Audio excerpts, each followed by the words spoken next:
you ask people they affect, and it's always negative. And it also created a new myth around this idea that our ancestors were too dumb to go past the breakers because they thought some hugga bugga was out there waiting for us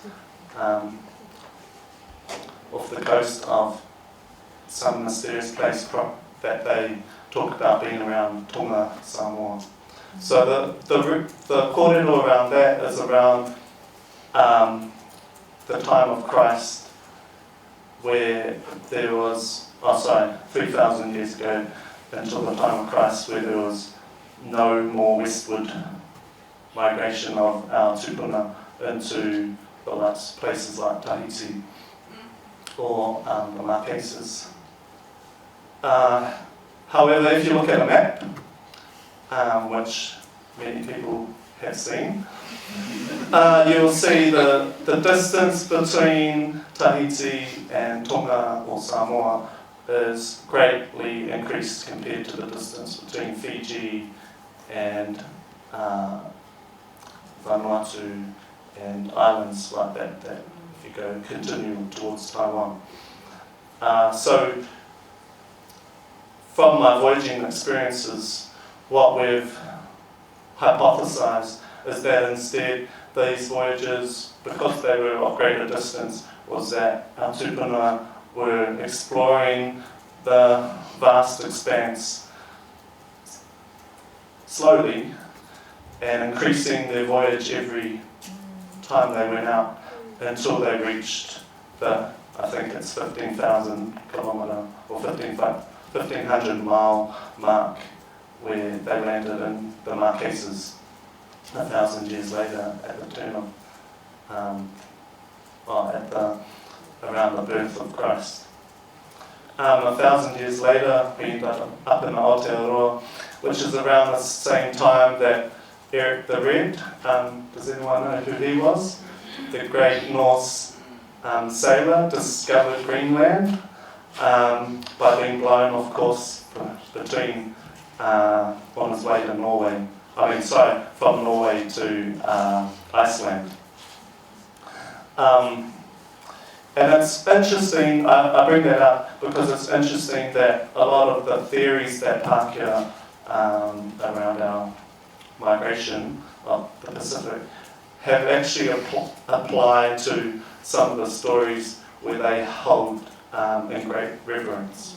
So I'm not saying they revere us or anything, but what I'm saying is that they've managed to hide the stories or embellish their own stories and change the ideas around this great man, Eric the Red, who discovered Greenland despite there being Inuit and other people, other Inuit communities around, versus Māori who were, what's that word, emancipated, and which means they are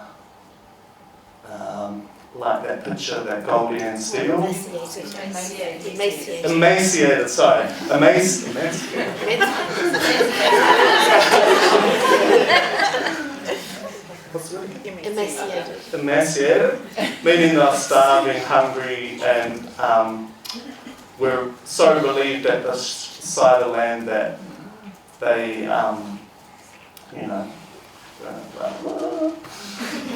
if anyone's seen the arrival of the Māoris to New Zealand by Charles Goldie and John Steele, which today is still displayed at Auckland Art Gallery to much reverence as well. And so I guess what I'd like to talk about is how all those kōrero of how our tupuna came here, these myths, these untruths, how they relate so well to the doctrine of discovery, and in fact there's a whakapapa there of direct descent from the doctrine of discovery to these ideas: accidental drift, flat earth theory, terrace australis, and terra nullius, Moana, Kontiki, 250, 250, 1,000 years of voyaging, and how also framed on the 250 website is an idea of onshore interaction, which actually takes a lens off what's happening on the Moana with our Pacific history that is so much more rich than what you're going to hear from myself. And there's all, I forgot to talk about this other myth, which is Ngā Waka e Whitu, which is actually brings me into the kōrero that Cassie brought up around the government introducing New Zealand history and what they may say te tiriti, but if our own government can't even acknowledge te tiriti, how will the education system acknowledge it when all it is at the moment that they can acknowledge is the Pākehā version and then the distilled principles of the treaty, the triple Ps, that we all know that fit in our charters at work or in government, yet they're left to ponder how do we do this treaty engagement. But, where was I? Oh yeah, Ngā Waka e Whitu, the story of the Great Fleet theory, brought in by the anthropologist Percy Smith, and really popularised right up until now. And you'll hear it in songs, you'll see it in Rarotonga when you visit, that there was a fleet of 7 waka that arrived to Aotearoa all at the same time. And one thing that this brings up is that since our arrival here, is that Māori have maintained our own histories, our own hapu histories, our own whānau histories, our own iwi histories of multiple waka, dozens of waka, each person coming from this waka, that waka, we all get a waka.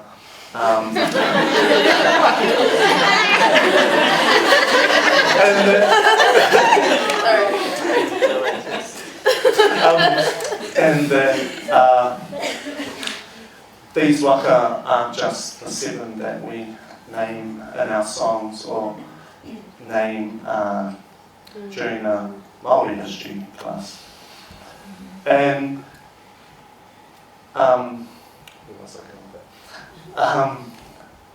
that also talks about how, as a government, we're going to roll it, or as a people, we're going to talk about these histories of hapu, iwi, whānau, around something else that I don't think has even been considered and can't be considered by Tuia 250 because it's talking about voyaging history, is as tangata whenua, we are also tangata o te whenua, meaning we are of the land, not just of waka.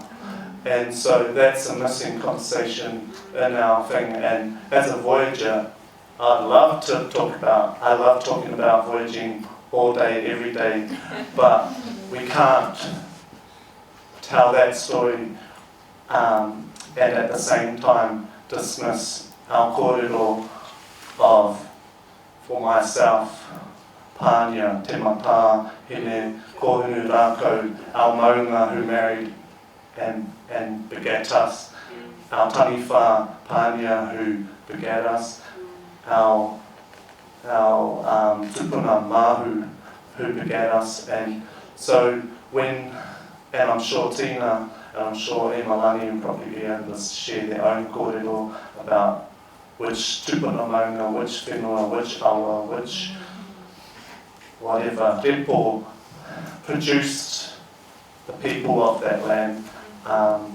and that sadly going to be missed by or Tuia 250 Kōrero. And therefore it's not in the consciousness of Aotearoa, and therefore we continually do what we do to each other. What we do to each other, we do to the land, we do to the moana, we do to the awa. So I think I'll leave it there, because I'm going a bit topsy-turvy.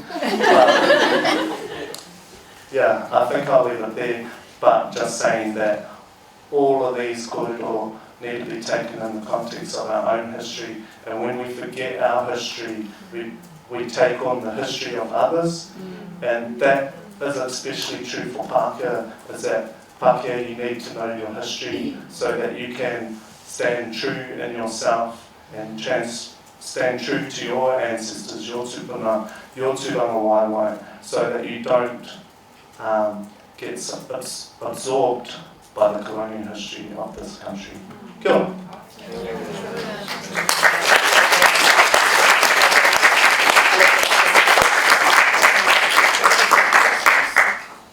No, you're doing great. No, there was just a lot that was, I just had little fireworks going off my head, but both of you were talking. I mean, you were firework on as our sister. It was really amazing.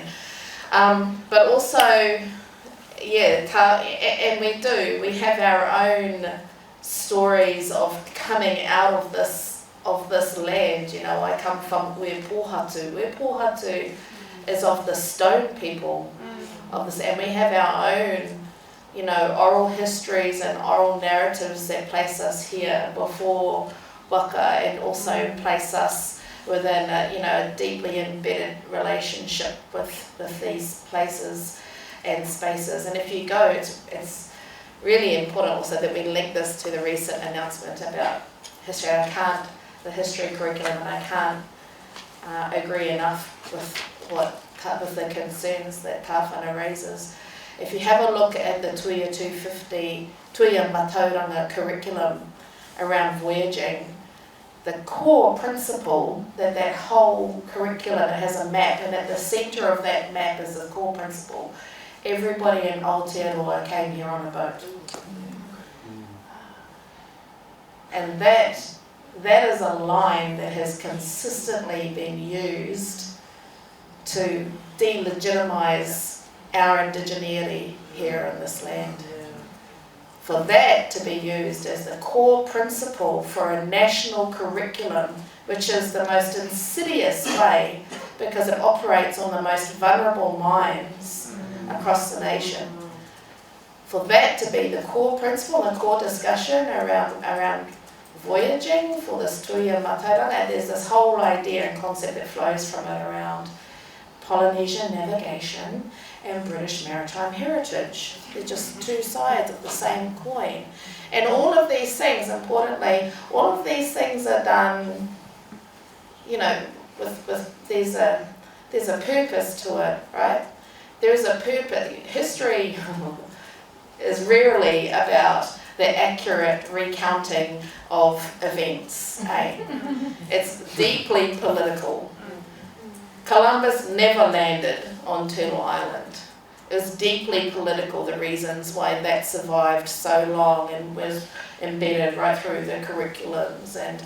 And there's a purpose to the fact that the multiple murders, rarely went a week without shooting at or killing our tipuna, have gone undiscussed with Cook. There's a reason behind why the history is presented the way that it is, and it's got very little to do with an accurate recounting of events and everything to do with maintaining the house of the coloniser. So when we talk about colonisation as